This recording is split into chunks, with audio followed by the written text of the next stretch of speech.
I'm doing an edge to edge today, and I just got to the end and I have a problem. And this actually happens less often than the opposite problem, which is what we talk about all the time. So I want to show you what's happened. So first of all, so I just have a little bit left to quilt. The bottom of the row is like right there, but it's kind of an undulating pattern. All right. But this is where my last start point was. And now it wants to do the next start point here.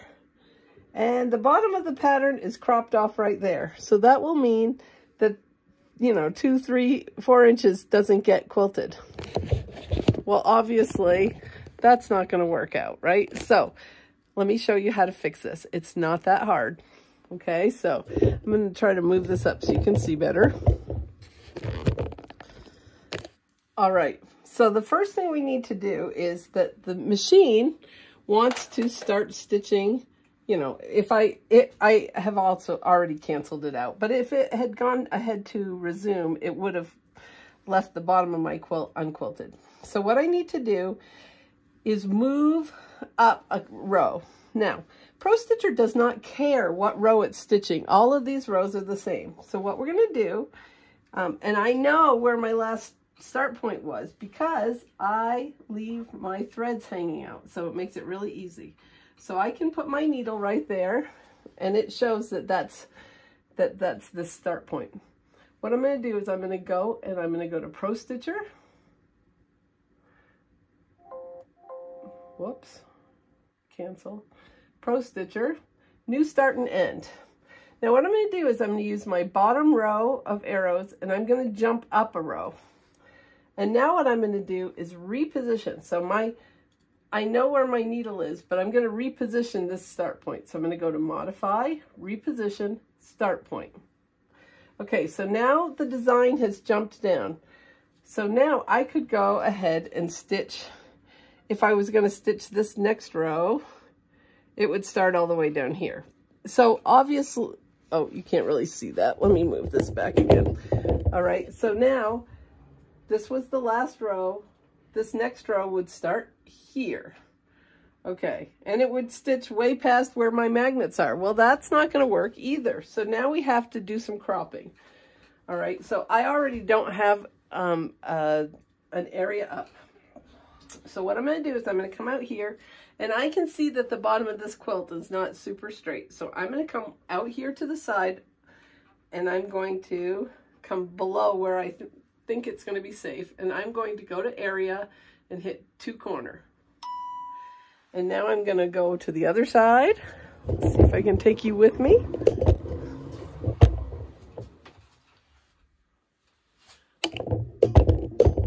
Okay, so I'm going outside the edge of the quilt and, far down.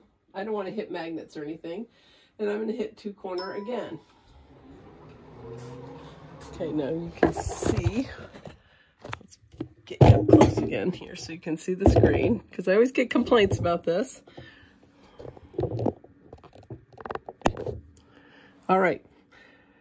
The pink area does not contain everything that I would like to not stitch. So I need to change the area size. So right now it's telling me that my width is 82.66, and that's fine because it's outside. The edges of the area are outside my design. But the height is 3.76, and I need to change that. So I'm going to go ahead and touch that box, clear it out. I don't know how big it is. I'm just going to say 12. Okay, so now my box contains everything I don't want to stitch. All right, so now I am going to go ahead and go to Modify. Now everything's grayed out. Did you see that I accidentally grayed out my design? I'm just going to touch it. So it's now selected, and I'm going to go to Modify, Crop. This time I'm going to crop what's inside the box, and I'm okay cropping the edges. Now remember, I just gave Pro Stitcher permission to stitch on that pink line. That pink line is going to be below my quilt. Let me move you back over here so you can kind of see.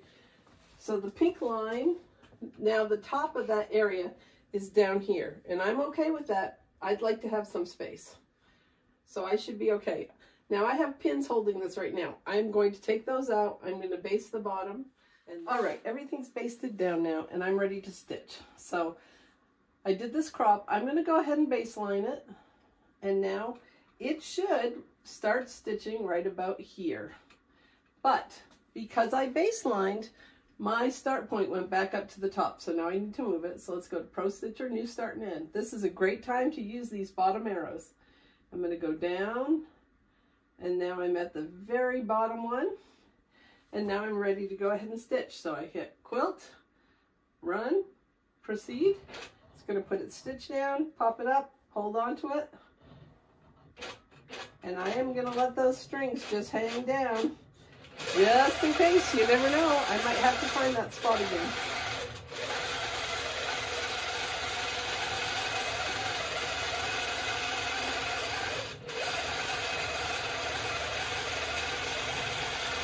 And most of this design, there's not very much actual cropping because it's a pretty linear design that doesn't jump around too much. So this is going to work out really well. Okay, so usually what happens when we get to the end of the quilt is we have too much, and it's easy to just crop that off. When you don't have enough, what you have to do is make too much. So you have to move your start point and reposition. So the Pro Stitcher thinks, oh, I haven't quilted all this, but I'm going to crop it off because there's too much. Okay, your job is to outsmart Pro Stitcher, and I know you can do it. Have a great day.